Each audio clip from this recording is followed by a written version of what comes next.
Going on, guys? Just hanging out, playing around with some stuff. Wanted to see if I could figure out the sound. One of the things that drove me up a wall when I was recording with lamps was we couldn't get the sound right. Well, I figured it out. I'm going to show you the picture here. It's just one wire.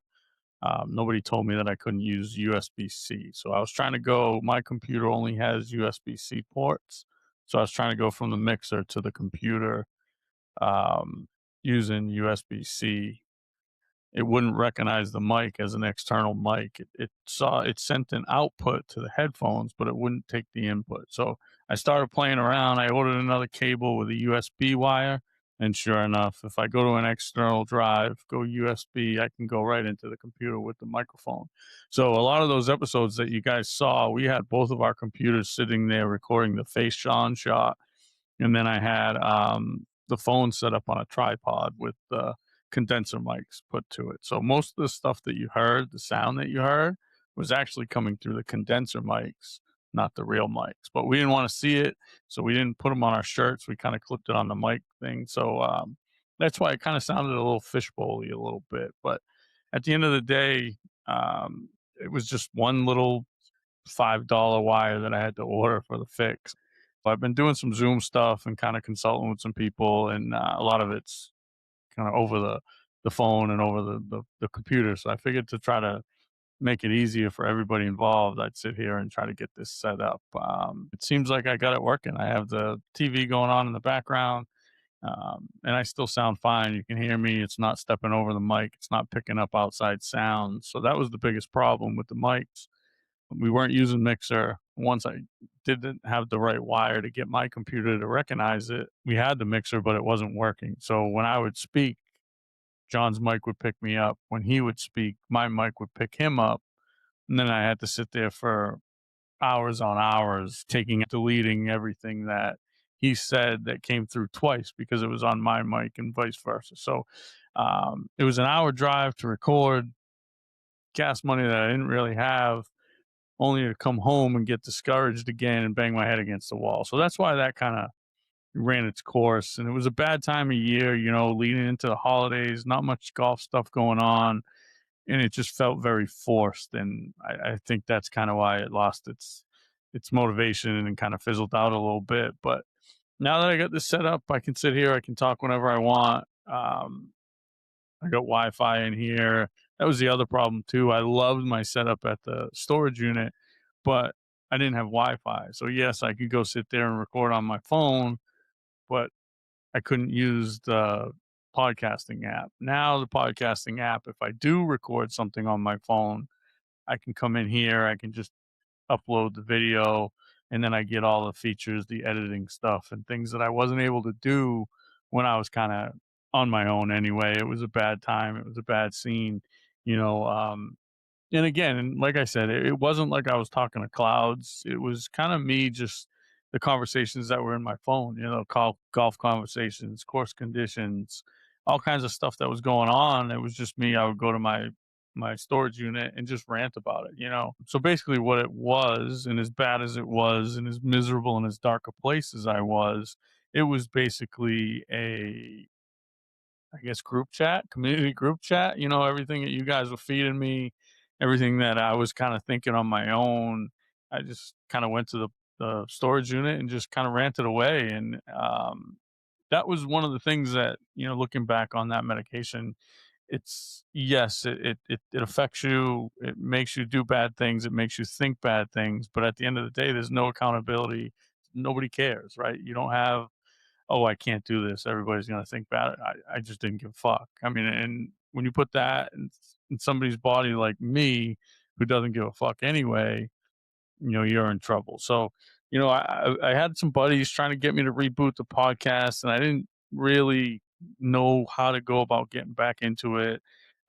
Didn't really have a place where I was comfortable ranting. So it was tough. So, come on, jump on. There was a superintendent from a golf course, kind of in the Cape-ish area, not quite on the Cape, but down that way. He came on one time and we had some great conversation about the Ryder Cup. But if I started talking course conditions and started kind of going down a bad road, I didn't want him to chime in. I didn't want him to be hung out to dry. So I kind of rambled on.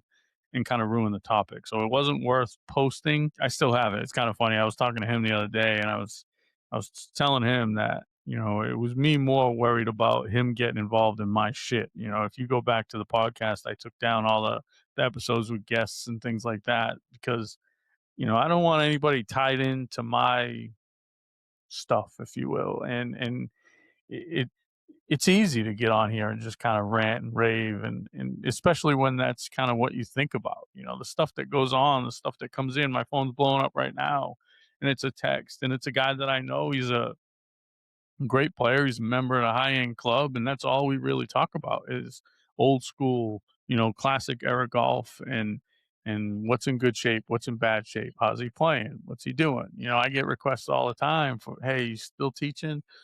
Let me know when you want to meet up at a range, and I'll meet you, and I'll take care of your golf swing. I don't need to charge you.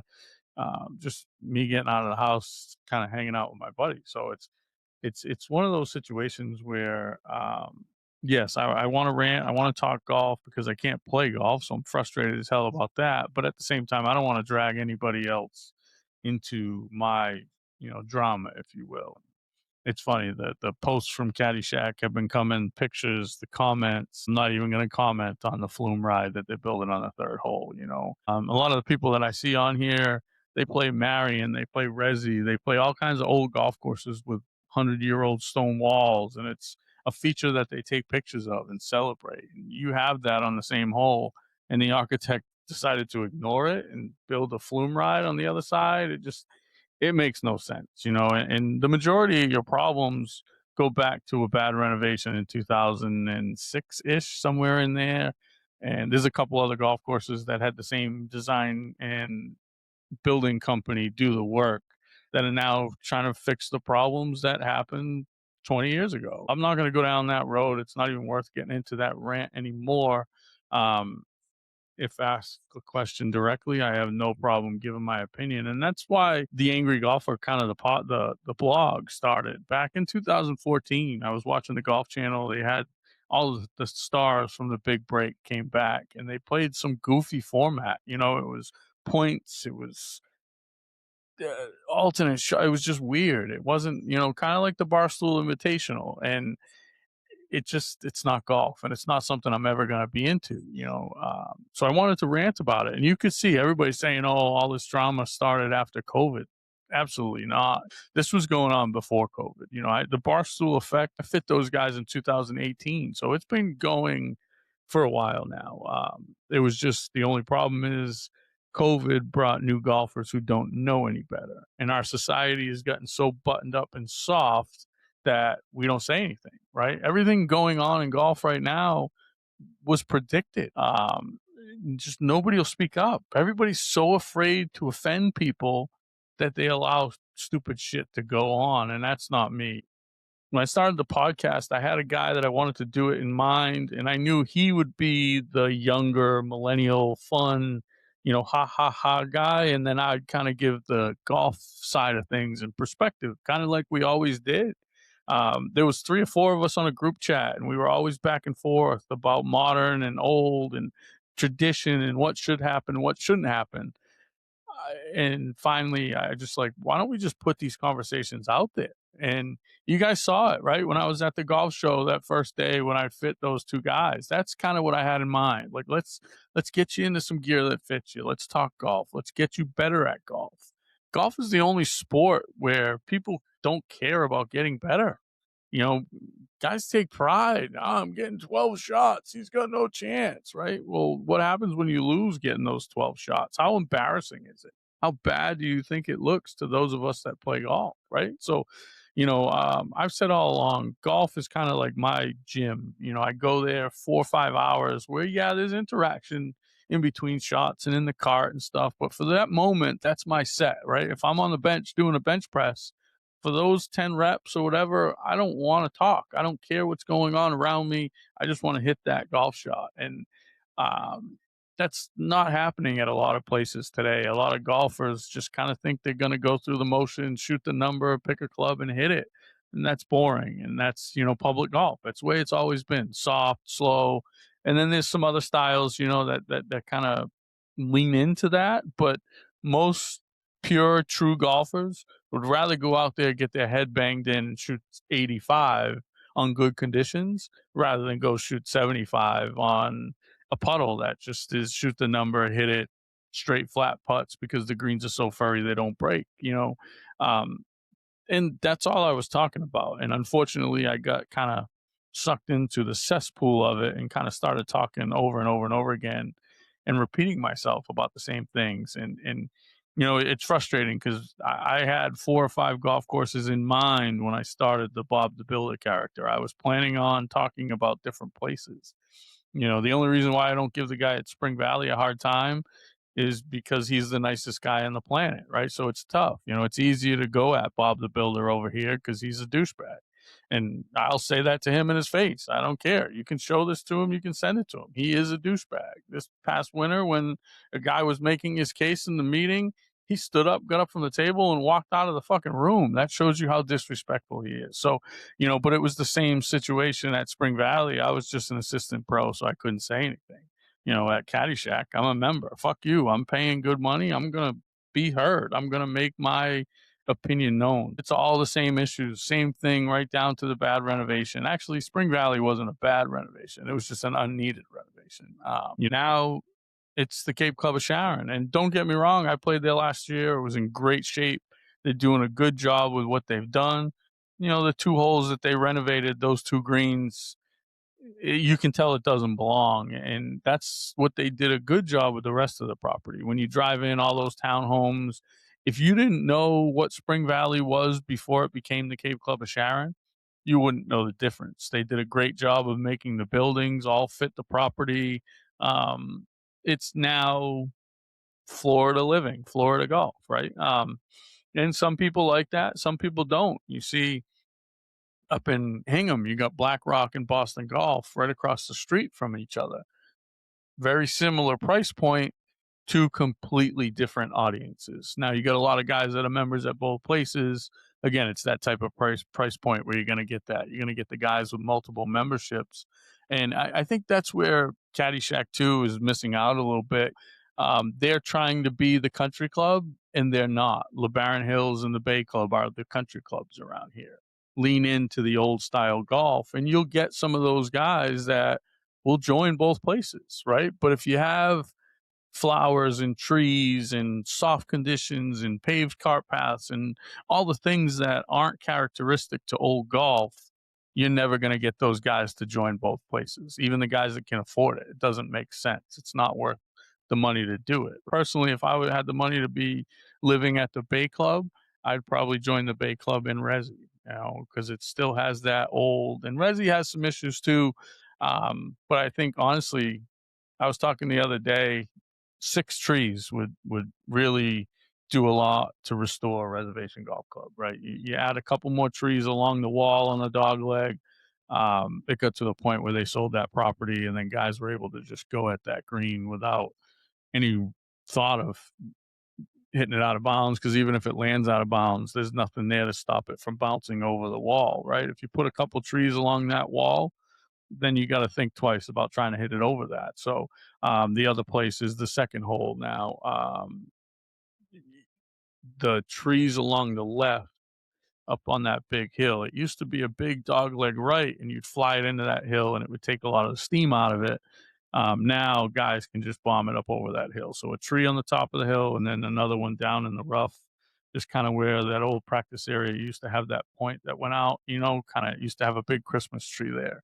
You know, you put 4 to 6 trees on that property, and it plays completely different because those holes now are no longer driver wedge. They're, you know, driver 9 iron, 8 iron. It makes you think a little bit more. You know, the other place that I'd think about one, but I don't know if the town would allow it, would be I'd add a couple more on the road.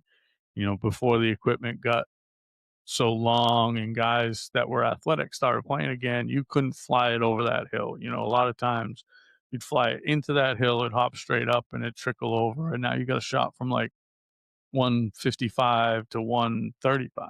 Well, now guys are flying over that hill and now they're hitting sand wedges in. So there's a few places where you could make that golf course relevant again. I don't know, according to people they're full. Every time I drive by it, the parking lot's empty. So I guess maybe they have guys that play a lot after work. These are the things that golfers think about, and it's not happening around here, unfortunately. Down in this area, like I said, it's kind of a cesspool a little bit. You have, um, Resi, it's short. It's 5,400 yards, and they've done nothing to protect it from the new equipment. And then you have Caddyshack 2, which is just, oh, I'm not even going to get into it. It's just a disaster. And you top that off with a mayor that wants to blow up the only driving range that's useful in town. And it just kind of shows you the golf ecosystem down here on the South Coast. And it's frustrating. A lot of guys have been talking about Caddyshack, and they're like, why don't you talk about the way it used to be and go hole by hole and show the changes and how it was ruined? And I've been waiting for somebody to put the golf course on the PGA Tour video game because they can do a flyby. I was never a gamer.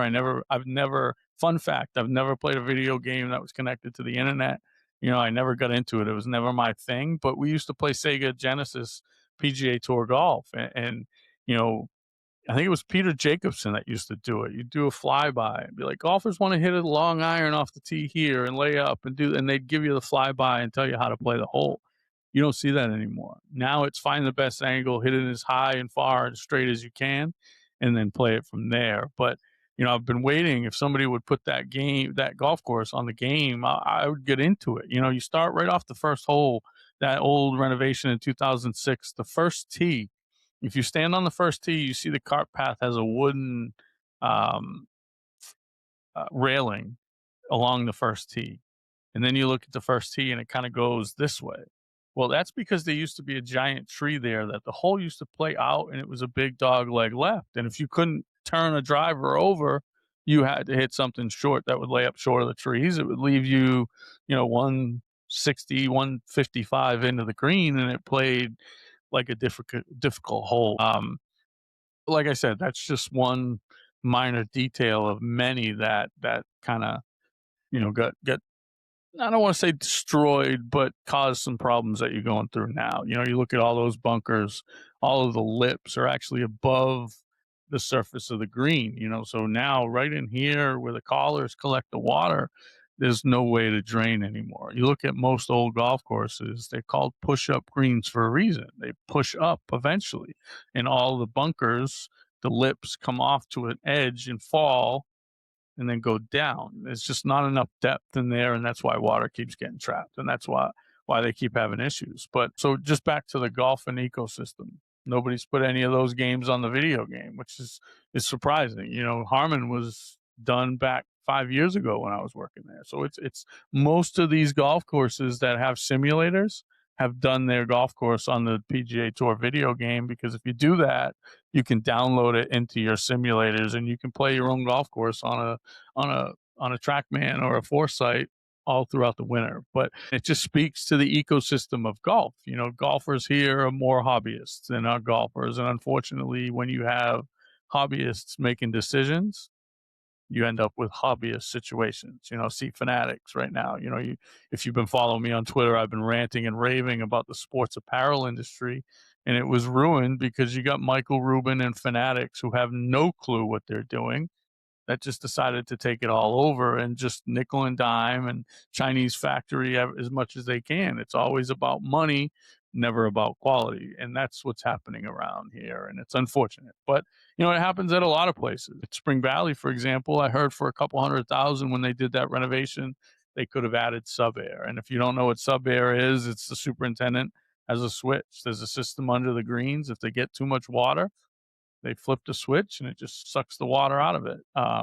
Very popular at Augusta National, and Dedham actually just put it in a few years back. And you see the conditions, you see the change and the ease it is to which the superintendents get to control the moisture in the greens by having that system. Something couple $100,000 in a 4 and 5. Actually, I think that was like an $8 million renovation back in the day. That's nothing. It's peanuts for something that has long-term, positives. A lot of the issues that they're trying to take care of and they created themselves at Caddyshack. Fixing them does nothing to expand the reach of your audience. They should be leaning into the fact that they're a 120-year-old classic that hasn't been touched. You hear me ranting about certain golf courses. Um, Plymouth, for example, they didn't follow some of the Donald Ross features and rules when they did their renovation, but they can get away with that because they have three holes that aren't part of the original design anyway. The first three holes weren't there. The first hole used to be four behind the clubhouse, and then there was three more holes out back, what they took over when they built Route 3. So, they have a little bit less restraints. I've talked about Hyannisport and how I love the changes that they made there. It was some some issues, right? There was some drama behind the scenes with the members when they added those bunkers on 11. Because anybody that's familiar with Donald Ross, he always has one hole built into the design with no hazards on it. Now you put in those two bunkers, and it kind of changes the property a little bit, but you know, um, there's different reasons, different thought process behind it. One of the guys that I talked to that kind of told me the original story, Ross was never even on property. He designed it, but he wasn't part of the build. So, there's situations and certain things that you can kind of sneak by. That's what makes Caddyshack 2 so great is it's still the original 18 holes the way Willie Park intended. And if you look at it, it's built in layers, right? Everything points down to the bottom corner. And it's if you stand down there on 14 green and you look at, you know, 16, 3, 18, 2, 4, it gradually comes up to the top of the hill and everything runs down. Every ridge in the middle of those greens points to a spot that's going to help you get up and down and not have to worry about the ball taking off running down the hill, right? When I talk about certain places to miss, you can put the pin anywhere on that second hole. And if you're short left, it's a pretty easy chip, a little easy up and down because you look at the ridge in the middle of that green, it runs facing the bottom of the hill. So there's so many little characteristics in that design that just aren't being featured. And again, back in the 90s when I was caddying there, they used to be fescue. From two to the rock, the two tee to the rock used to all be high brown grass. It wasn't thick. You could play out of it, but it just gave that golf course that old look and that old feel. And unfortunately, over time, that's what happens, and those things get lost. The golf courses, Worcester, the country club, when they just hosted the U.S. Open, you look at every single one of those changes and every single one of those renovations, they don't look new at all. They look like they've been there since the golf course opened back in the 1800s. So, yeah, so I admit it. I went on a little bit of a rant, and I got kind of in a dark place, and now that I'm um, starting to come out of it a little bit, I still want to rant, but no, I don't want to sugarcoat shit. I want to tell things the way they are, and that's why I'm the angry golfer, and I'm okay with that. I'm never gonna have companies throwing things at me and saying, "John, ooh, please be with us." Right? It's not me. It was when I was in the industry because I bit my tongue, but that was the whole point of the podcast was I didn't want to bite my tongue. I just kind of had hope, some of the people that I had done a lot of favors for and that were close to me would have jumped on this podcast and kind of kept me under control a little bit. They were acting like we were going live. We weren't.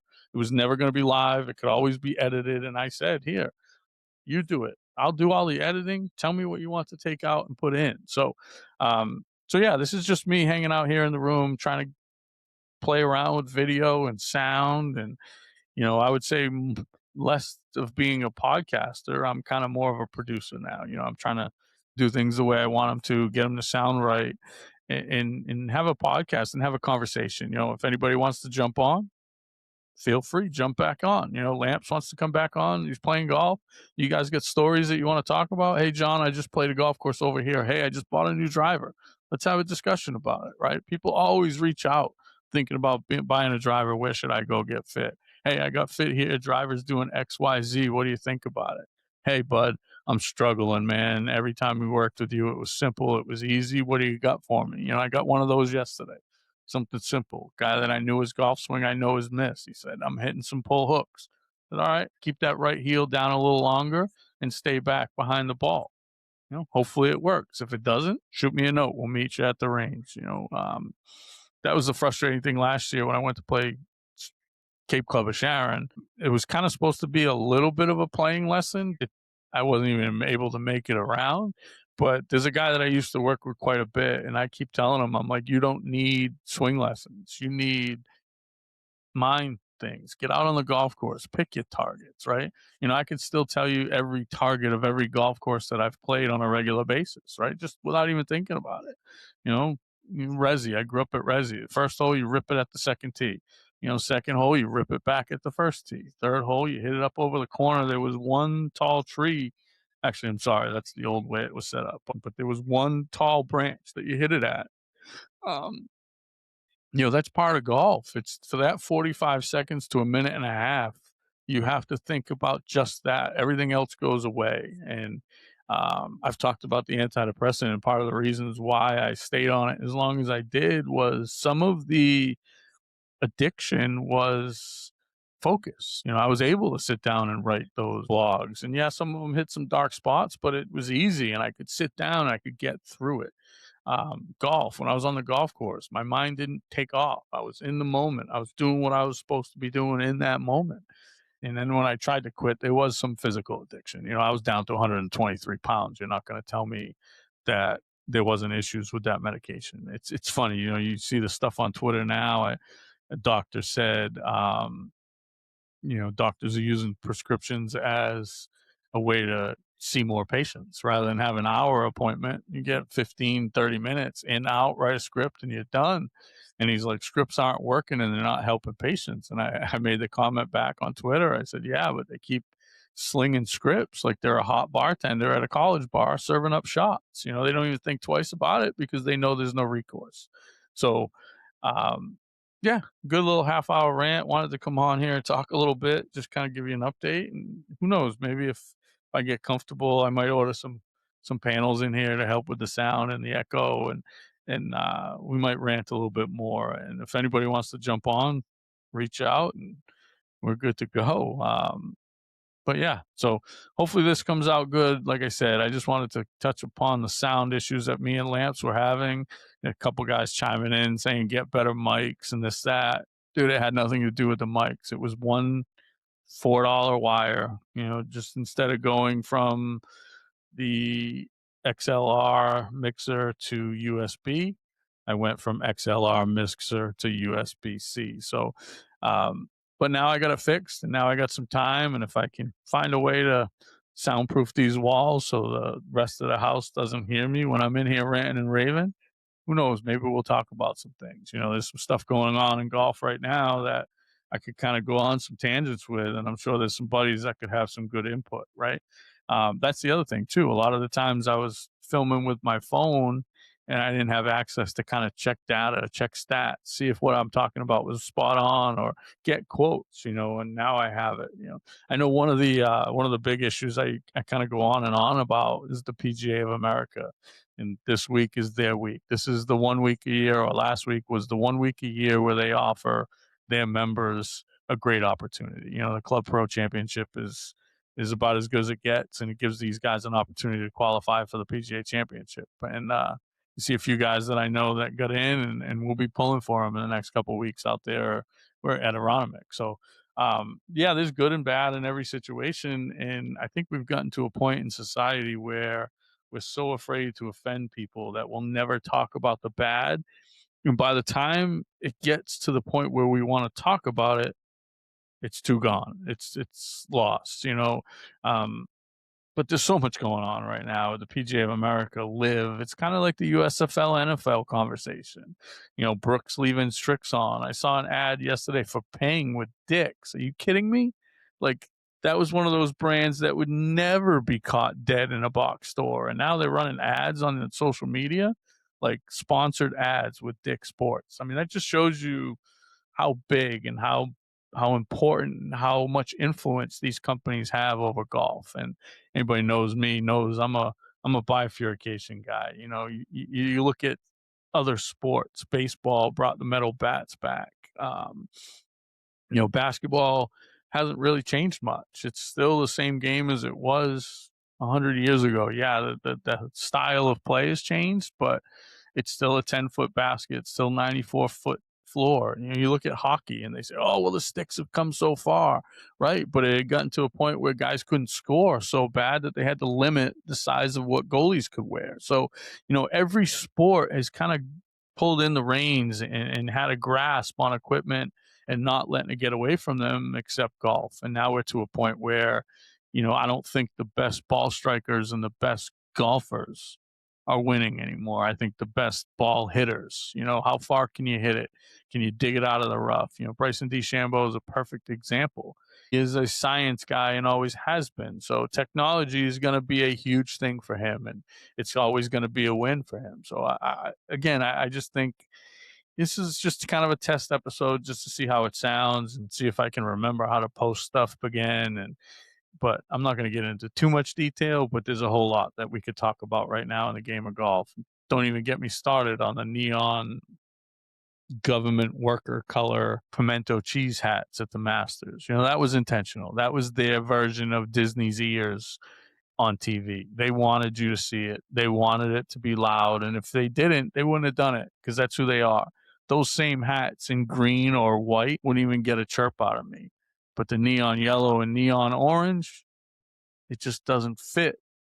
But nobody says anything until it's actually done. And now it's too late. Unfortunately, that's kind of the way society is. And I'm not somebody who's just going to sit here and take it. So if you want to hear my gripes and my pissing and moaning about the game, tune in. All right, guys, until next time, this is the Angry Golfer presented by. Nobody's going to get on board with me. They're too afraid of what I'm going to say. Let's go.